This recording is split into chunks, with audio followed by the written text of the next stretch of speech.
Este día quiero dar la primera parte de un sermón que he titulado simplemente como ¿Cómo perdonar? Y la segunda parte la enseñaremos la próxima semana, continuando con el texto que hoy en esta mañana vamos a abordar. Quiero que me acompañen por favor a Mateo capítulo 18, versículo 21 al 22. Mateo 18, versículo 21 al 22. Dice así la palabra del Señor. Entonces, acercándose Pedro, preguntó a Jesús: ¿cuántas veces pecará mi hermano contra mí que yo haya de perdonarlo? ¿Hasta 7 veces? Jesús le contestó: no te digo hasta 7 veces, sino hasta 70 veces 7. Juanita Parker. Juanita Parker fue una hermana nuestra que ella enfrentó lo peor de su vida en tan solo 8 días. Esto lo leí en una revista. Y resulta que en 8 días le pasó todo lo que le voy a mencionar. En primer lugar, al inicio de esa semana, resulta que su esposo, por accidente laboral, todo su cuerpo fue quemado y aunque quedó vivo, quedó dañado gravemente.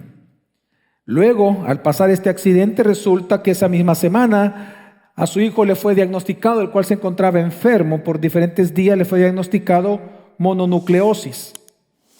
Como si esto fuera poco, esa misma semana resulta que perdió la casa por falta de pago. Y lo peor de todo, en la semana, como ella lo externó, descubrió que su esposo le había estado engañando por muchísimos años con su mejor amiga.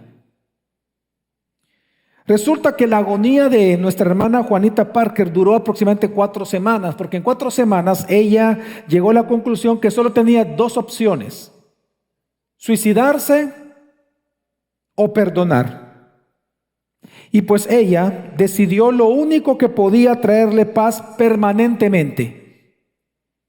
Decidió perdonar a su esposo y a su amiga. Y como ella lo externó más adelante, hermanos, el perdón le salvó de la locura. Hermanos, no podemos negar que el perdonar es difícil para todos los seres humanos. Pero realmente vivir sin perdonar oscurece el entendimiento, endurece el corazón y amarga el alma misma. Porque cuando vamos a la Biblia resulta que el perdón es la virtud más alta del cristiano, es la virtud que nos une a nosotros en amor. Sin perdón sería imposible llevar a cabo ninguna relación significativa, ya sea con Dios o ya sea con el prójimo. No hay manera, por ejemplo, de permanecer casado sin el perdón. No hay manera de tener relaciones significativas a lo largo del tiempo sin el perdón, ni entre hombres ni con Dios. De hecho, el perdón es tan loable, tan importante en la Escritura y es puesto a tal nivel dentro de las virtudes cristianas que la gloria del cristiano, la gloria de todo creyente antiguo y nuevo pacto es y ha sido perdonar a sus semejantes. No lo digo yo, lo dice la Escritura. En Proverbios capítulo 19, versículo 11 se nos dice que la discreción del hombre le hace lento para la ira y su gloria es pasar por alto una ofensa. Lo que está enseñando el proverbista es que el brillo y la hermosura de los creyentes es perdonar la ofensa, pasar por alto la ofensa. Y aquí la palabra ofensa no solamente es cuando alguien te habla mal. La palabra ofensa en hebreo tiene el sentido de maldad, de transgresión, de pecado, de rebeldía y de traición. Así que lo que está diciendo Proverbios es que la gloria del hombre, la gloria de los creyentes, es poder pasar por alto incluso la rebelión, el delito, la traición, la maldad y la ofensa de otras personas contra nosotros. De hecho, Efesios capítulo 4, versículo 32 también nos dice: sean más bien amables unos con otros, misericordiosos, perdonándose unos a otros, así como también Dios los perdonó en Cristo. Y es que la razón principal por la cual tú y yo estamos llamados a perdonar es porque nosotros somos expertos en perdón. Es porque hemos recibido el perdón y entendemos el valor del mismo, que por lo tanto en Cristo podemos perdonar así como Él nos ha perdonado a nosotros. Colosenses capítulo 3, versículo 13 también nos dice, soportándose unos a otros y perdonándose unos a otros, si alguien tiene queja contra otro, como Cristo los perdonó, así también háganlo ustedes. Y este texto de Colosenses, a diferencia de Efesios 4, agrega un elemento más, que si tú y yo tenemos una queja contra alguien justificada, una queja justificada contra alguien, aún en medio de nuestra queja, nuestro deber como cristianos, habiendo recibido el perdón de Dios, es perdonar a nuestros semejantes. Hermanos, la gloria de quien ha sido perdonado por Cristo es perdonar a los demás. Hermanos, perdonar es lo mejor del cristiano, porque cuando lo hacemos a imagen de Cristo. Precisamente lo que Dios ha restaurado en nosotros al darnos una nueva naturaleza fue la imagen de Cristo en nosotros. Cuando tú y yo perdonamos, lo que estamos reflejando es la imagen misma de Cristo en nosotros. Y es que ponte a pensar, si el corazón de Dios es el perdón, entonces cuando tú y yo perdonamos a otros, reflejamos precisamente la imagen de ese Dios. Así que, hermanos, porque Dios nos ha perdonado, todos necesitamos aprender a perdonar.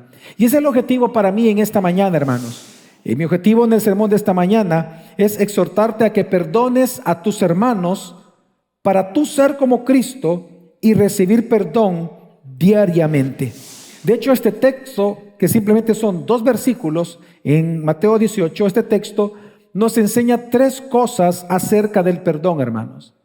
Nos enseña 3 cosas. Lo primero, nos enseña lo raro que es perdonar, lo singular, la singularidad del perdón, es decir, lo raro y lo extraño que es el perdón para nosotros. Número 2, nos enseña su alcance, hasta dónde debemos de perdonar. Y número 3, su fruto, qué es lo que obtenemos nosotros como beneficio, o en todo caso, lo que nosotros vamos a recibir por el hecho de perdonar a otras personas. Así que quiero que vayamos por cómo inicia el versículo. Quiero que podamos observar la singularidad del perdón o lo raro que es que nos perdonemos los unos a los otros. Quiero que me acompañen a Mateo 18, versículo 21, una vez más, dice así.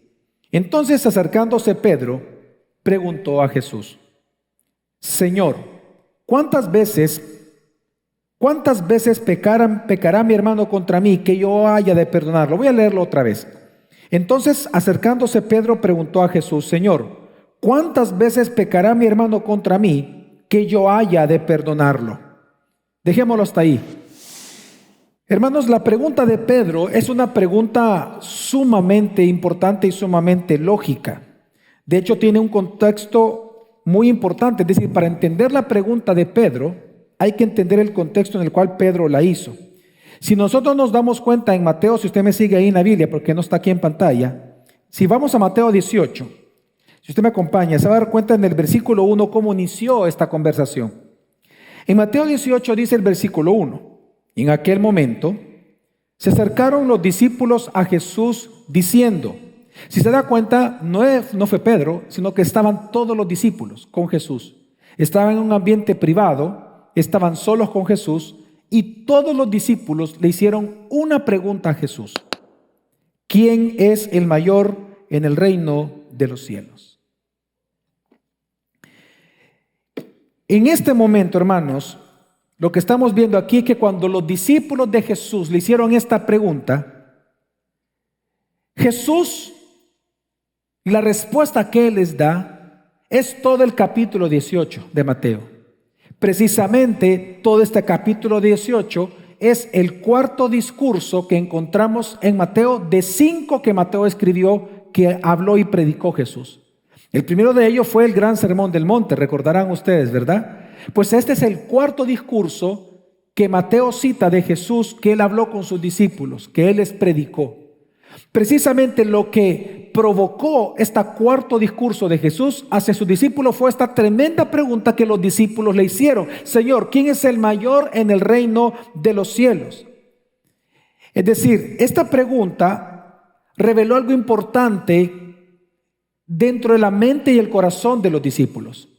Ellos interpretaban como que tal vez usted y yo pudiéramos perfectamente interpretarlo sin la revelación de Dios. Ellos pensaron que el reino de Dios era semejante al reino de los hombres.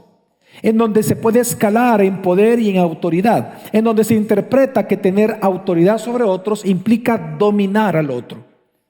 Entonces ellos, en su deseo de grandeza, de querer escalar en posiciones de autoridad, le preguntan quién es el mayor en el reino de los cielos. Es decir, quién va a gobernar sobre quién, cómo podemos ganar más cuota de autoridad, más cuota de dominio sobre los demás. Por esa pregunta, entonces Jesús comienza a enseñar en todo el capítulo 18 acerca de cómo debe ser el carácter de los hijos de Dios, es decir, de los miembros dentro de su reino. De hecho, la respuesta de Jesús es todo el capítulo 18. Y todo el capítulo 18 tiene que ser interpretado a la luz de que Él va a comparar a los creyentes, a usted y a mí, como niños. Por ejemplo, la respuesta de Jesús fue muy variada. ¿Quién es el mayor? Si usted me acompaña solo a hojear, del versículo 1 al 6, lo que hace Jesús es responder que el mayor es aquel que se haga humilde como los niños. Luego, del versículo 7 al 9, Él dice que el mayor va a ser aquel que guarda la inocencia y la fragilidad de los demás hermanos como si ellos fueran niños. Usted y yo sabemos cuán frágiles son los niños, ¿verdad, hermanos? Usted le pega a un niño más fuerte, o usted le pega fuerte al niño, usted lo puede matar. Los niños son frágiles y Jesús les enseña del 7 al 9 que la obligación del creyente es no ser piedra de tropiezo para los niños, para los otros creyentes. Luego del 10 al 14, Jesús entra a un tema sumamente interesante. Y Él comienza a enseñarles que el mayor en el reino de los cielos es aquel que, viendo que su hermano deja el redil y se pierde en medio del pecado, va y lo rescata al que se ha descarriado. Y esto es importante, voy a hacer un paréntesis muy importante aquí. Muchas personas piensan que en la parábola de la oveja perdida, la que dice que Jesús, que el pastor deja la oveja para rescatar a la que se perdió, muchos piensan que ahí está hablando de personas inconversas. No, el contexto son hermanos. Por eso se llama oveja, porque si no fuera convertido sería cabrito. Es oveja. Es aquel hermano nuestro que se va de la iglesia por un enojo y pasan meses y meses. ¿Y qué le pasó al hermano? A ver, allá anda en el mundo, dice la gente. Allá anda en el mundial. Entonces dice Jesús, bueno, el mayor en el reino de los cielos, es la pregunta que me han hecho, es aquel que va y rescata a ese hermano. Ahora, rescatarlo es hacerlo regresar al redil, pero ¿qué hay que hacer con él cuando lo traemos a la iglesia? Versículo del 15 al 20, le enseña la disciplina eclesiástica. Es decir, que a los que vienen a la iglesia, una vez rescatados del mundo y los traemos de regreso a la iglesia, tenemos que exhortarlos y disciplinarlos eclesiásticamente. Tú estando a solas lo reprendes. Y si se arrepiente, dice, habrás ganado a tu hermano. Y entonces habla de ganar al hermano para el arrepentimiento de eso.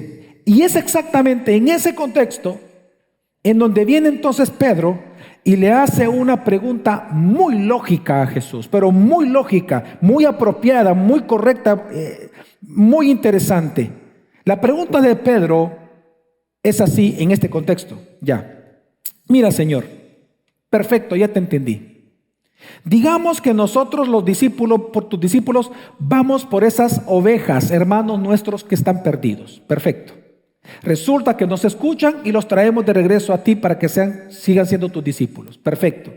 Resulta que los confrontamos y resulta que se arrepienten. Los hemos ganado una vez más para ti. Perfecto.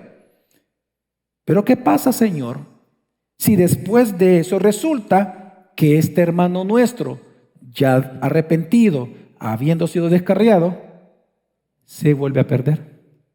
Exactamente haciendo lo mismo que hacía antes. En ese contexto, Señor, entonces, ¿qué tenemos que hacer? Porque mira, Señor, es que hay personas que tú sabes que son hipócritas, son grandes pícaros. Te piden perdón por una cosa y al día siguiente hacen exactamente lo mismo.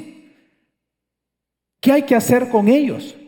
¿Qué hay que hacer con aquel que, habiéndolo rescatado, ese único, no 99, uno que se fue, resulta que te pide perdón y al día siguiente vuelve a hacer exactamente lo mismo? La pregunta es entonces, ¿cuántas veces debemos de hacer todo este proceso de disciplina eclesiástica, de rescate por el perdido, de perdonar al hermano, si va a cometer el pícaro el mismo pecado una y otra vez, una y otra vez, una y otra vez? Esa es la pregunta de Pedro. Yo creo que aquí nadie puede criticar a Pedro. Porque de alguna manera, todos los que estamos aquí, de alguna manera, hemos pensado y sentido lo mismo a lo largo de la vida. A lo largo del ministerio pastoral, yo he oído personas que han dicho, es que yo nunca lo voy a perdonar, es que el pastor siempre me hace lo mismo. Siempre. Ya estoy hasta aquí de lo mismo, pastor. Ahí viene llorando y me pide perdón, que me va a amar y que me va a respetar, y al día siguiente hace lo mismo. Yo no lo voy a perdonar. Él es el hipócrita. Él es el falso. Y es que, hermano, ¿sabe por qué sentimos todo eso? Porque perdonar es algo raro. Perdonar es extraño en este mundo. Si tú te pones a pensar, para el mundo lo normal no es el perdón. Lo normal es la venganza. Lo normal es la justicia propia. Lo normal para el mundo es que tú tomes en tus manos la rienda de tu propia vida. Hermanos, para el mundo el perdón es una señal de debilidad, no es una virtud, es un vicio. La falta de perdón es una debilidad humana para el mundo. Genghis Khan, el gran conquistador, llegó a decir, lo cito, yo soy el castigo de Dios. Si no hubieran cometido grandes pecados, Dios no habría enviado un castigo como yo sobre ustedes. Él siempre habló en contra del perdón. El rey inglés Luis XII dijo, nada huele tan dulce como el cadáver de tu enemigo. El emperador Napoleón III dijo, nunca perdones a tu enemigo. Tu error será usar la piedad como debilidad. Hermanos, por eso es que para todos fue extraño que Jesús, habiendo sido golpeado, escupido, flagelado, crucificado, desnudado, burlado, resulta que desde la cruz Él dice, Padre, perdónalos, porque ellos no saben lo que están haciendo. ¡Wow! ¡Qué raro tuvo que haber sido escuchar las palabras de un crucificado en aquella época diciendo que perdonaba a todos sus ejecutores! Por eso resultó extraño e impactante para Saulo. Después Pablo, en Hechos capítulo 7, cuando apedreando a Esteban, mientras lo estaban apedreando para matarlo, resulta que lo desnudan también a él y le tiran las ropas y caen a los pies de un tal Saulo, dice la Escritura. Y en ese momento él voltea a ver desnudos, cayéndole las piedras, ya muriendo, y voltea a ver hacia el cielo y se le abre el cielo y él tiene una visión de Jesús. Y en ese instante, en lugar de maldecirlos a todos, de decirle malas palabras a todos, de decirle mal a todos, simplemente viene y dice, Señor, no les tomes en cuenta este pecado. Y después de eso él murió, dice la Biblia. Eso tuvo que haber impactado muchísimo la vida de Saulo. Porque el perdón es extraño. Perdonar es extraño. Perdonar es tan extraño que tú muchas veces no vas a estar de acuerdo con las decisiones de aquellos que han perdonado. Ayer leí, por ejemplo, la historia de un pastor que resulta que viene un ladrón, entra a su casa, le viola a su hija, mata a su hija después de violarla, mata a la mamá para que no defendiera a la hija, la mata frente a la hija. Y resulta que lo llevan a juicio. Y en el juicio el pastor le dice, señor juez, yo no voy a poner ninguna demanda contra él. Yo lo perdono en el nombre de Jesús. ¿Cómo tú explicas eso? Tú hubieras estado ahí y tú dices, ¿qué? Porque es raro, es extraño. Por ejemplo, una hermana nuestra le preguntó a uno de los pastores, pastor, mire, ayúdeme a entender si debo de perdonar o no a mis vecinos. Usted me va a dar la respuesta, hermanos. Resulta que nuestra hermana tiene un gato. Y entonces el gato se le pasó a la casa del vecino y a los vecinos no les gustan los gatos. Vino el vecino, le tiró el gato de regreso al patio y resulta que por tirarlo fuertemente lastima al gato. Y se siente ofendida a la hermana porque le tiraron a su gatito. Viene la hermana y levanta una valla de madera bonita entre las dos propiedades para que el gato ya no se pase. La construye y resulta que viene el vecino y agarra una sierra y rugudum, por la parte de abajo le corta todo a la valla que estaba en la propiedad de ella. Y como si eso fuera poco, resulta que el gato unos días se va por uno de esos hoyos. Y viene el vecino y le vuelven a tirar al gato, solamente que despellejado, lo mataron. ¿Debe de perdonarlo o no? Ese es el punto. Hermanos, las preguntas respecto al perdón, todas son válidas. Las preguntas son, por ejemplo, ¿tenemos que perdonar a todos por cada ofensa? ¿Qué pasa si el delincuente que entró a la casa no se arrepiente? ¿Qué pasa si hay antecedentes de maltrato en mi hogar? Pastor, ¿quiere Jesús que dejemos que la gente se aproveche de nosotros? Perdonar es muy raro. Pero ¿sabes qué? Dios nos manda a todos nosotros que hagamos lo contrario a lo que el mundo hace. Dios nos manda a nosotros, sus hijos, a los miembros de su reino, a que como dos niños peleados, que se resuelven perdonándose mutuamente y luego juegan como que si nada ha ocurrido, nosotros de igual manera vivamos en armonía, en paz, en unidad y en amor, perdonándonos unos a otros sin importar el nivel de la ofensa.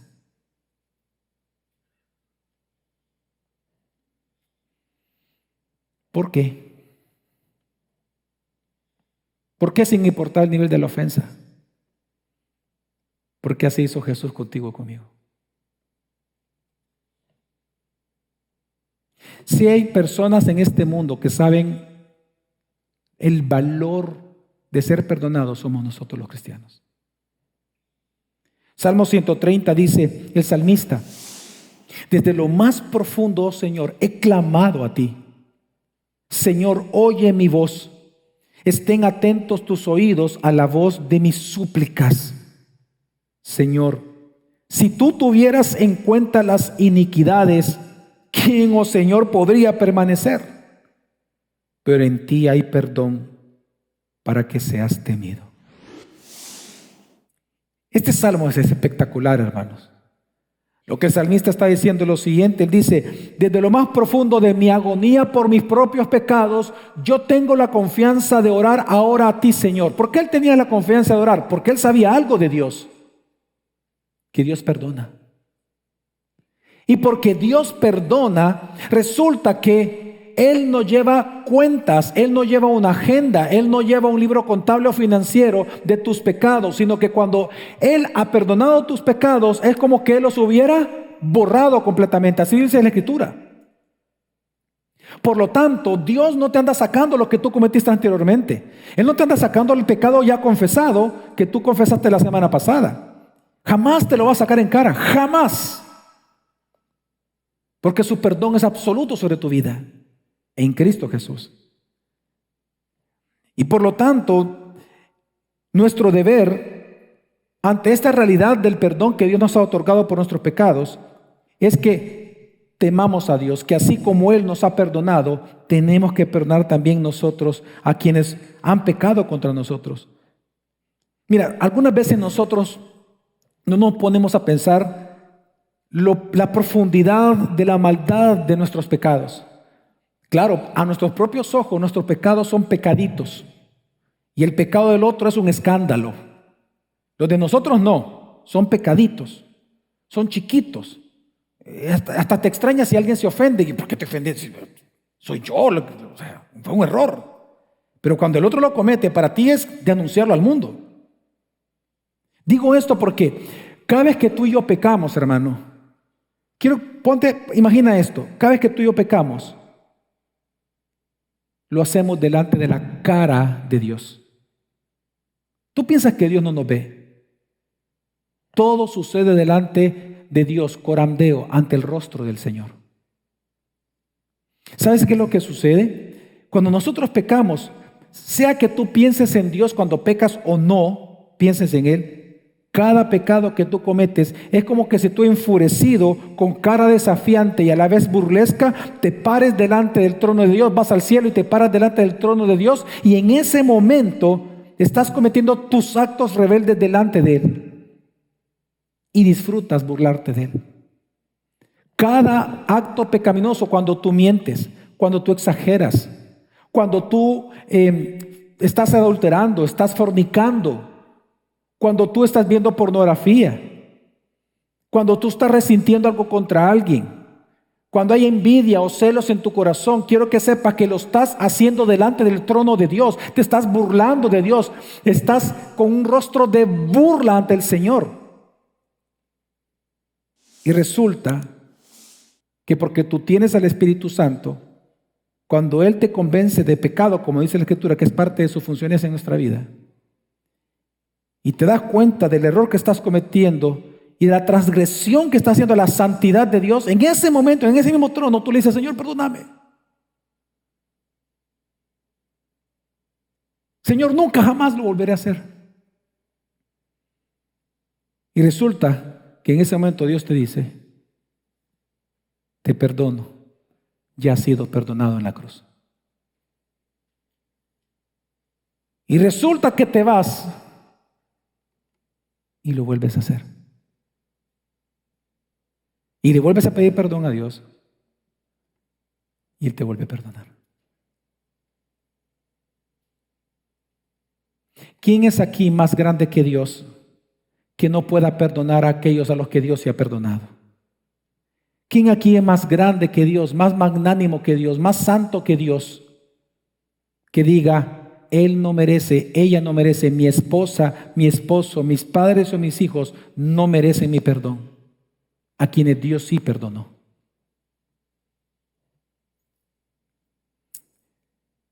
Así que por lo tanto la pregunta de Pedro es importante. La pregunta de Pedro es esa: ¿quién aquí en esta mañana es mejor que Dios para no perdonar a su prójimo, a quien Dios sí perdona? Pero lo interesante es que la enseñanza de Jesús, o la respuesta de Jesús, le enseña a Pedro acerca del alcance que tiene el perdón. Entonces, acompáñenme una vez más a leer Mateo 18, versículo 21, porque hay una segunda pregunta que hizo Pedro que generó una respuesta espectacular en Jesús, y dice: entonces, acercándose Pedro, preguntó a Jesús: Señor, ¿cuántas veces pecará mi hermano contra mí que yo haya de perdonarlo? ¿Hasta 7 veces? Aquí es bien interesante esta pregunta de Pedro. Hasta 7 veces, él agrega eso. ¿Qué había en la mente de Pedro, hermanos, que le pregunta a Jesús si hasta 7 veces? ¿Qué tenía en mente Pedro cuando preguntó esto? Bueno, lo que yo creo contextualmente es que él esperaba que Jesús le aplaudiera, que Jesús lo felicitara, que Jesús le dijera: oh Pedro, cuán bueno tú eres, wow Pedro, tú eres magnánimo, tú eres generosísimo, wow, hermanos, discípulos, todos tienen que ser como Pedro. En la mente de Pedro era recibir una felicitación de Jesús. ¿Por qué? Porque resulta, hermanos, que en la tradición judía, en la cual crecieron ellos obviamente, solo se podía perdonar hasta 3 veces, la cuarta ya no. ¿De dónde tomaron esto ellos? De Amós. Acompáñeme a Amós, y está en pantalla. En Amós capítulo 1, versículos 3 y 4, leemos la siguiente fórmula. Es una fórmula que Dios ocupa luego más adelante ahí mismo en Amós. Dice: así dice el Señor: por 3 transgresiones de Damasco y por 4 no revocaré su castigo, porque trillaron a Galaad con trillos de hierro. Por eso viene el juicio. Enviaré fuego sobre la casa de Hazael, que consumirá los palacios de Ben-Hadad. Si se da cuenta, en las primeras 3 veces Dios los perdonó, no mandó juicio. A la cuarta que ellos hicieron el mismo pecado, Dios envió juicio. Esta fórmula que vemos aquí es repetida con diferentes ciudades en Amós capítulo 1. Solo quiere leamos versículo 6, solo el inicio. Dice: Así dice el Señor, por 3 transgresiones de Gaza y por 4 no revocaré su castigo. Amós 1:9, por ejemplo, también dice, así dice el Señor, por 3 transgresiones de Tiro y por 4 no revocaré su castigo. Esta fórmula en donde Dios solo aguanta 3 veces el mismo pecado y a la cuarta envía juicio, es lo que los judíos tomaron para decir en su tradición que si Dios aguantaba hasta 3 y a la cuarta ya no, ¿quiénes eran ellos para ir más allá de donde Dios iba? Entonces, en la tradición judía, ya en el tiempo de Jesús, existía precisamente esto, que el perdón solo se otorgaba 3 veces, a la cuarta no, era venganza. De hecho, hasta el día de hoy, el Talmud, que fue escrito en el siglo II, el Talmud, que es el segundo documento más importante después de las Escrituras para los judíos, en el Yoma 87, en el párrafo A, dice el rabino José ben Hanina, quien pide perdón a su vecino no debe hacerlo más de 3 veces. De manera similar, en el mismo párrafo, el rabino José ben Yehuda afirmó que si una persona, dice, comete una ofensa una vez, debe ser perdonada. Si comete una segunda vez, debe de ser perdonada. Si la comete una tercera vez, debe de ser perdonada. Pero si la comete una cuarta vez, no debe de ser perdonada. Así que Pedro, cuando dijo hasta 7 veces, él pensó que le estaba haciendo ¿qué? Generoso, magnánimo, espectacular. Aplausos para mí. Mira, Señor, cuán bueno soy. Mira que he aprendido de ti. Mira cuán bueno soy. Pero en el versículo 22, Jesús le va a enseñar lo que es la verdadera gracia de Dios. Y Jesús le responde, versículo 22, Jesús le contestó, no te digo hasta 7 veces, sino hasta 70 veces 7. Esto tuvo que ser muy, pero muy impactante para Pedro, porque para él estaba siendo él muy generoso. Eso tuvo que haberlo impactado muchísimo a Pedro. Ahora, ¿qué significa 70 veces 7? Es una frase extraña, ¿no? ¿Por qué Jesús le dijo eso? Para los judíos fue entendible de inmediato. Es más, por esa frase a Pedro se le tuvo que haber caído la quijada. Esta frase, acompáñenme todos a Génesis, por favor, Génesis capítulo 4. Génesis capítulo 4. Quiero que vea de dónde Jesús está tomando esto y qué es lo que está diciendo Jesús con esa gran enseñanza. Dice, en el 4, búsqueme el versículo 15. ¿Se acuerdan ustedes de la historia de Caín y Abel? Caín fue el asesino de Abel, ¿se acuerdan? Ok, veamos qué hizo Dios con Caín. Versículo 15, entonces el Señor le dijo a Caín, ¿verdad? No será así, pues cualquiera que mate a Caín 7 veces sufrirá venganza. Y el Señor puso una señal sobre Caín para que cualquiera que lo hallara no lo matara. O sea, prácticamente cuando Dios dice, si alguien te mata a ti, va a sufrir 7 veces castigo, lo que está diciendo el Señor, hermanos, es que el juicio sobre su asesino sería un juicio completo y pleno.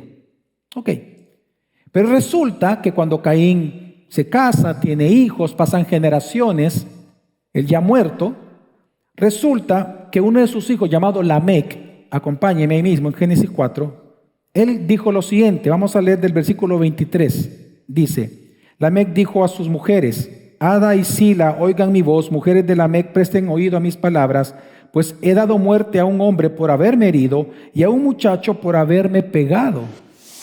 Si 7 veces es vengado Caín, entonces Lamec lo será 70 veces 7. Wow.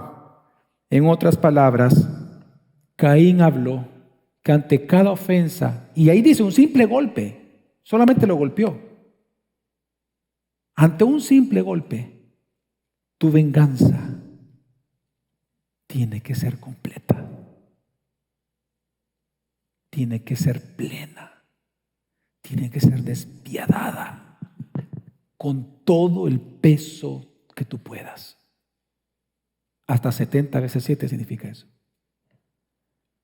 Pero Jesús entonces en este momento histórico le dice a Pedro que el perdón, no la venganza, tiene que ser hasta 70 veces 7. En otras palabras, si para el mundo el perdón es una debilidad, entiende Pedro, en el cristianismo, en Cristo, el perdón es una virtud que debe de ser otorgada ilimitada e indefinidamente. Es decir, cuantas veces sea necesario, debe de perdonar Pedro. No importa el nivel de la ofensa.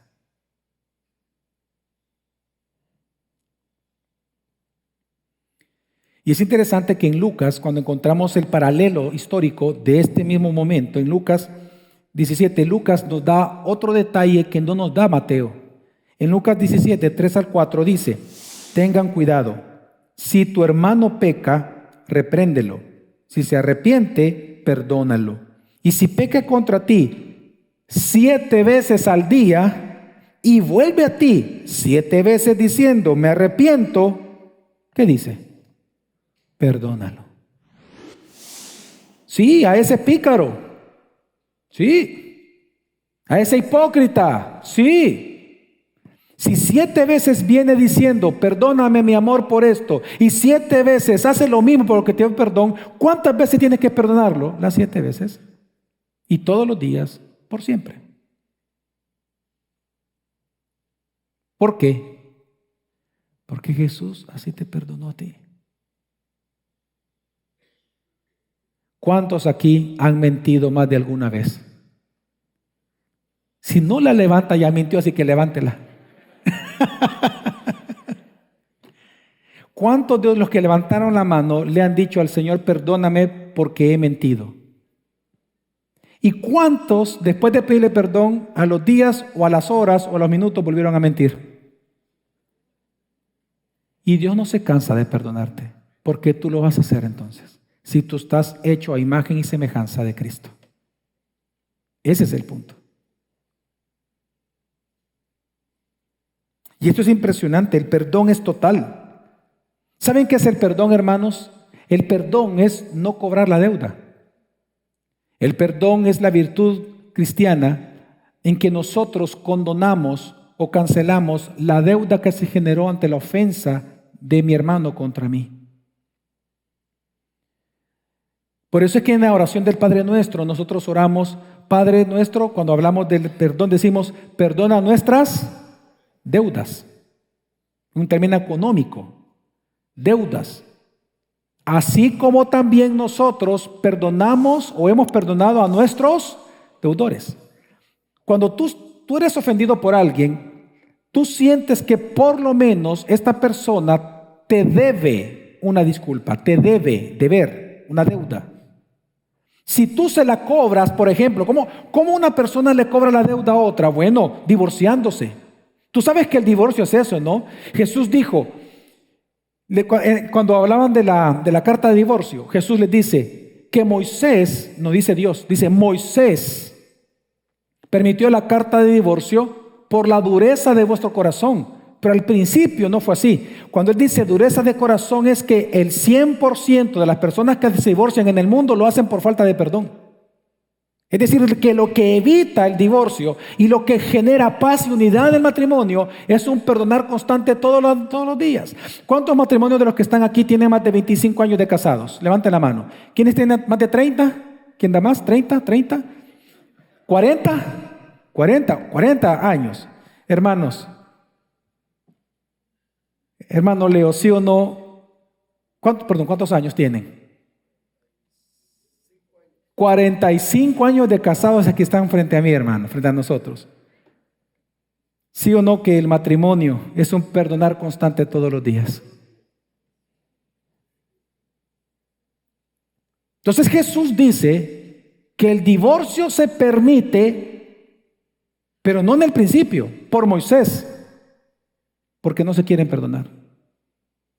Así que una manera de cobrar deudas es el egoísmo, el hablar mal del otro, Cualquier tipo de venganza, ya no te hablo, no duermo contigo, me voy de la casa, cuartos separados, camas separadas, todo es cobrar la deuda, son cobranzas. Yo te estoy cobrando, me voy a vengar de ti, te voy a cobrar hasta el último centavo de lo que tú me has hecho sufrir. Y Jesús dice, no lo hagas. Tú dices, tú quieres ser como yo, imitarme a mí, perdónalo, como yo te perdono a ti. Yo no me burlo de ti cuando tú vienes, Señor, perdóname. Yo no te pego en la cara. Yo no duermo en otro cuarto. Yo estoy contigo todos los días hasta el fin del mundo. Haz tú lo mismo con tu prójimo. Una heroína que yo he conocido a lo largo de mi vida, una heroína del perdón, que yo aprendí mucho del perdón a través de ella, es mi mamá. Mi mamá es una heroína del perdón. Ella tiene que estar ahí junto con los nombres de Hebreos 11, así como el de todos los cristianos que estamos aquí. Resulta que mi papá no fue un hombre fácil. Mi papá fue un hombre que la ofendía a ella todos los días. Mire, cuando le digo ofensa, no piense por favor en que le decía, te ves mal, ese es tu cabello. No. Cuando le digo que la ofendía, es que eran malas palabras todos los días, pero en contra de ella. Por ejemplo, un ejemplo, él estaba en una reunión hablando con nosotros, sus hijos, o en cualquier otra reunión social, y de repente él decía, él era agrónomo, hoy anduve en caballo por 1 hora. Y supóngase que mi mamá sabía que no fue 1 hora, fue 20 minutos. Si mi mamá en ese momento le decía, no, Huicho, fueron 20, por haberlo interrumpido y por estarle desmintiendo, en ese instante, mi papá lo que decía, bueno, vos hija de tanta, pero no paraba. Toda la conversación se volteaba hacia ella y la ofendía de formas que pocas veces he escuchado salir en la boca de un hombre. Así crecimos nosotros. Pero no solamente eso, sino que también él tuvo tantas amantes que ella al final ya no le importaba si mi mamá se enteraba o no. Hubo un día en que estábamos cenando, estaba mi papá a la cabecera de la mesa, mi mamá enfrente de mí, yo en este lado, a la par de mi papá. Algo muy común, lamentablemente, y aquí está mi hermana que puede dar testimonio de esto, algo muy común que eran las cenas familiares, era que se tiraban siempre empezábamos bien y eran tirándose los platos. No me gusta, vos cocinas mal, qué horrible, que no sé qué. Pues en esa ocasión mi papá tiró el plato y qué asqueroso está, le dijo. Vino mi mamá y se acaba de enterar de un amante y agarró el plato y se lo tira en la cara y le dice, el asqueroso sos tú, le dice. En ese instante mi papá se levanta y cuando mi mamá vio que mi papá se levantó, sale corriendo. Yo solo lo vi pasar atrás y solo vi cuando mi papá vino y le pegó a mi mamá en la cara. La botó y la comienza a agarrar. Yo solo miraba la sangre salir. Yo salí corriendo, me metí en medio, recibí un par de golpes en la espalda, pero no lograba moverlo. Y en ese momento viene la cuestión, en ese instante es que me tiró a un lado, vine yo, agarré creo que una escoba, una silla, no recuerdo, pero algo, le empecé a pegar en la espalda, yo gritando obviamente, estaba pequeño, y mi papá deja de pegarle cuando mi mamá estaba casi inconsciente, ella sale caminando hacia el cuarto, corriendo y se va para el cuarto, antes de que eche llave me deja pasar a mí y le eche llave al cuarto.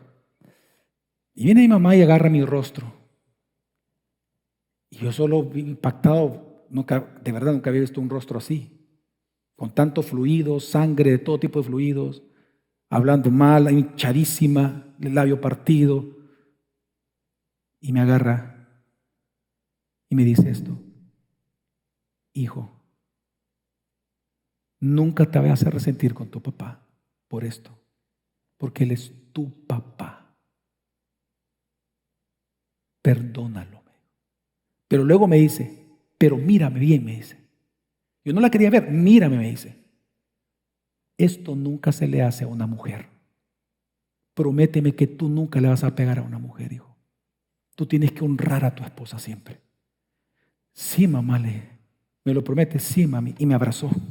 Y ahí me tenía llorando y ella llorando y yo por hora, una hora entera. Perdónalo, me decía, perdónalo.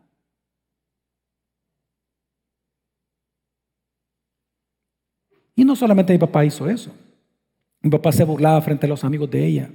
Algo que le quebró a mi mamá el corazón. No se lo puedo contar porque es algo bien íntimo, pero resulta que mi papá habló. O sea, lo peor que una mujer puede escuchar de su esposo, mi mamá lo escuchó hablándolo con los amigos de él, burlándose de ella, en aspectos que jamás se tienen que hablar con nadie porque son íntimos. Pues resulta que a mi papá le da cáncer. Y en todos estos años, nosotros con mis hermanos crecimos viéndolos dormir en camas separadas. Yo jamás los vi en la misma cama juntos, jamás. Yo crecí viéndolos en camas separadas. Pero mi mamá nunca se divorció. Y resulta que cuando viene él y mi papá le da cáncer y él comienza a morir realmente. Lo operaron y aún así quedó mal. Ya en sus últimos 3, 4 meses de vida, mi papá se convierte. Y le dice, Sonia, perdóname por todo el daño que yo te he hecho a ti, le dijo. Perdóname, yo te dañé mucho, le dijo. Y mamá le dice, yo te perdono mucho, le dijo. Y ese día mi papá le pidió esto, le dice, si no quieres no hay problema, le dijo, pero quiero pasar contigo la noche, le dijo.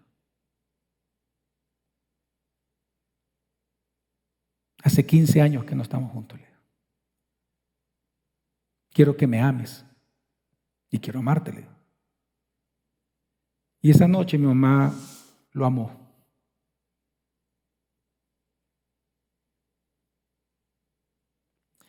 Y al día siguiente mi mamá me dijo, yo amo a tu papá, me dijo. ¿Sabe que mi papá, él ya no podía defecar, hacer sus necesidades? Porque fue un cáncer de estómago. ¿Quién cree que le ayudaba a él? Mi mamá. 3 meses después de todo esto que le estoy contando, muere. Cuando muere mi mamá me dijo, a solas, me dice, hijo, quiero que sepas esto. Me impactó porque mi mamá me dice, quiero que sepas, Javier. Bueno, de hecho me lo dijo en la vela de mi papá. Quiero que sepas, hijo, que yo siempre le fui fiel a tu papá. Siempre le fui fiel porque lo perdoné. Él fue el esposo de mi juventud, el único hombre que me conoció. Y hasta el último día yo le serví a tu papá porque lo amé. Mi mamá es una heroína para mí del perdón.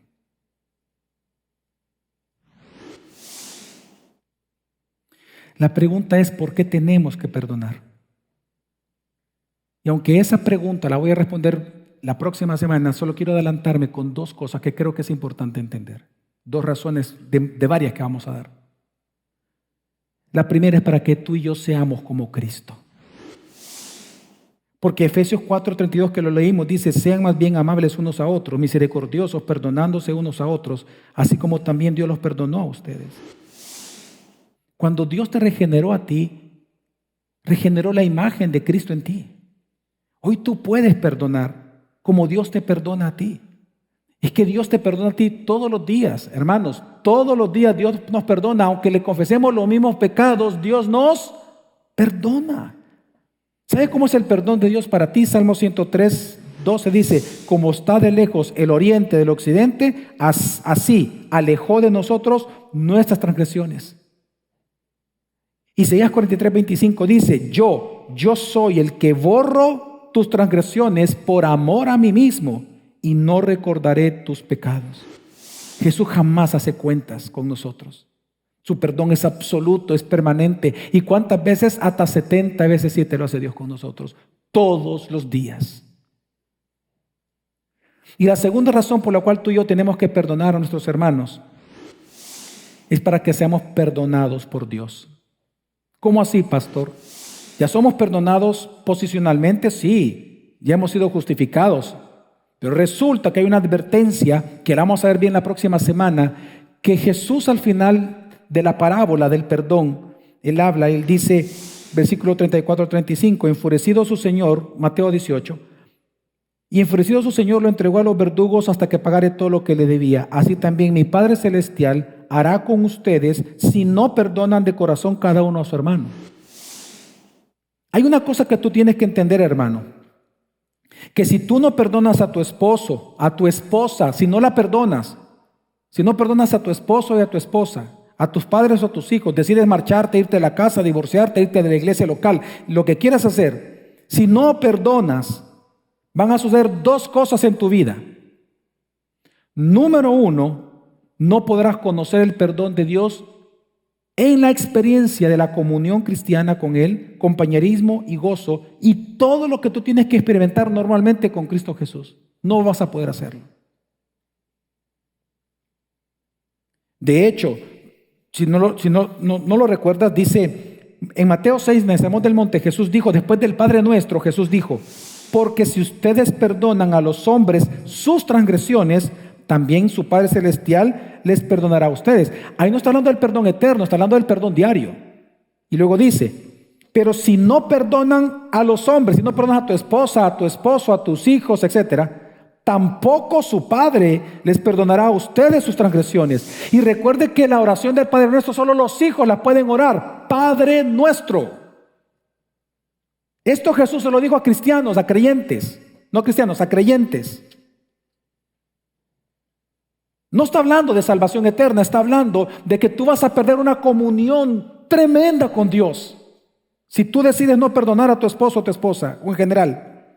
Y lo segundo que va a ocurrir con tu vida es que Dios te va a castigar. Claro que sí, te va a disciplinar. Tú nunca has sentido, por ejemplo, o no has escuchado personas que todo el tiempo dicen, yo mira como que ando en una gran nube negra. Tengo tantos años en mi vida sufriendo y sufriendo, mira, todo me va mal y todo. Yo a esas personas les digo, ok, reflexionen en esto. ¿Hay alguien al cual tú tengas que perdonar, pero no lo has querido hacer? Es que si tú eres hijo de Dios, pueden pasar, y lo digo de verdad, meses y años en sufrimiento por no querer perdonar. Eso lo vamos a ver la otra semana, te lo voy a demostrar.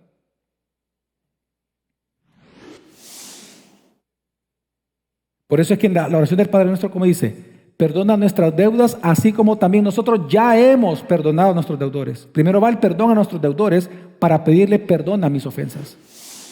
Pero si tú te vas a divorciar, si tú te vas a ir, si tú vas a abandonar, si tú te vas a vengar, si no le vas a hablar, van a separar las camas, dormir en cuartos separados, ¿tú le vas a poder decir al Señor, perdona mis deudas? No, no puedes. Para nada.